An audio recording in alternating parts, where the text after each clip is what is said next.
Hi guys, this is Lisa Gonzalez here with Phillips Chevrolet in Frankfort. I'm going to be showing you the front park assist sensors on your 2020 Chevrolet Tahoe Premiere.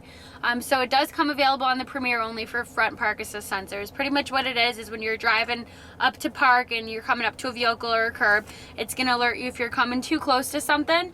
Your seat's going to vibrate, it'll make a beeping noise, and it's also going to pop up on your driver information center. All of those settings you can change yourself. If the seat vibrating is a little annoying for you, you can turn that off, or if you don't want to hear the beeping sound. So once you put it into drive, your sensors pop up. Right now it's showing you, okay, you're coming close to something. The yellow would be you're the furthest away. Once you get orange, you're getting closer. And then if you get into the red section, then you're about to hit the car. And then it's going to start beeping nonstop. Once you put it in reverse, your rear park assist sensors also pop up there, and then it pops up on your screen too. You do have guidelines. If you're trying to turn, it'll predict where you're going on the touch screen. We have nothing behind us right now, so none of the sensors are going off.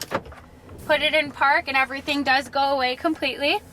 If you have any questions about front or rear park assist sensors on a 2020 Chevrolet Tahoe, come see me, Lisa Gonzalez at Phillips Chevrolet.